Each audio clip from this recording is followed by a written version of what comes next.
They want him to scrap the Obama-era nuclear deal with Iran. They want him to bring American service members home. And they want him to stop sending money to help out other countries. In other words, Donald Trump's supporters want to hear the president tell world leaders this week at the United Nations that America comes first. "We're not the world's policeman just because something bad is going on and we need to save the day," said Tim Jones, former Speaker of the Missouri House who now hosts a weekly, conservative radio show. On North Korea, the topic most urgently on the agenda at the United Nations annual gathering, Trump voters want the president to deliver more tough talk. But they also want him to get the rest of the global community to step up and take responsibility for stopping Pyongyang from lobbing missiles at America's allies in Asia and threatening nuclear war. "I would love for him to go to the UN and actually get some other nations to actually join in as far as condemning North Korea and being more strict on them," said Brian Bledsoe, a Dallas truck driver who served as a delegate to the GOP convention in Texas last year. Trump's administration successfully pushed the UN Security Council to pass sanctions against North Korea twice in recent weeks, once after the nation carried out its sixth and largest nuclear test. The Security Council dropped a full oil import ban and sanctions on North Korean leader Kim Jong-un. "We've got a lot of clout. We're not at the bottom of the food chain," said Robert Clark, a former drywall contractor and Marine from Columbia, South Carolina. "We need to stand up and use our influence with the other countries. We need to be firmer with our beliefs and use our clout." Trump's first speech to the United Nations, on Tuesday, follows a campaign in which he ridiculed the organization as an inefficient and inconsequential body and criticized its decision to condemn Israeli settlements in the West Bank and East Jerusalem. He also will host an event Monday to reform the UN attended by representatives of more than 100 nations.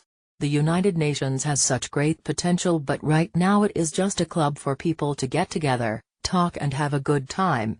So sad," he tweeted in December as he prepared to enter the White House. The United States is the single biggest financial contributor to the United Nations, using a formula based on the size of a country's economy. Among other factors, Washington sends more than $500 million a year to the organization's regular budget, more if counting the UN's other operations.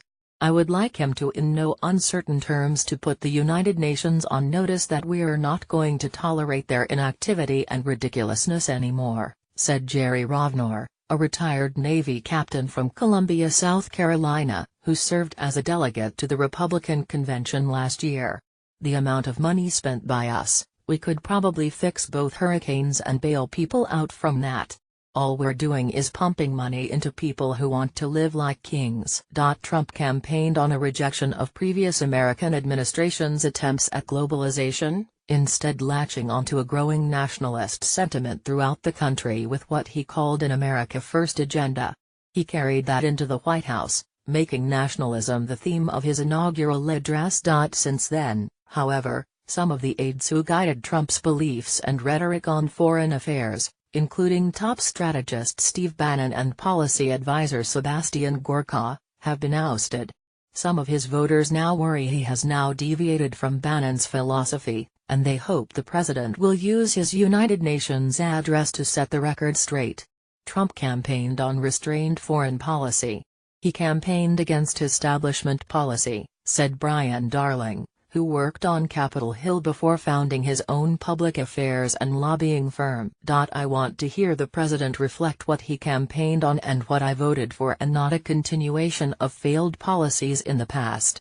Trump supporters cheered when he announced the United States would leave the Paris Climate Agreement, an international pact to combat global warming, even though he vowed to negotiate re-entering the deal if it doesn't harm the American economy. And they supported his proposal to slash budgets for the State Department and the U.S. Agency for International Development by 37%. Is it really necessary to spend $2 billion for foreign aid to XYZ country when we have to spend money in Florida for flood relief? Said a former Trump advisor who remains close to the Trump White House. "That's real America First. They were encouraged when he criticized a landmark 2015 agreement designed to allow Iran to pursue a nuclear energy and research program but prevent it from producing a nuclear weapon. He must decide by October 15 whether to certify Iran is complying with the deal. They know, and like, that Trump view.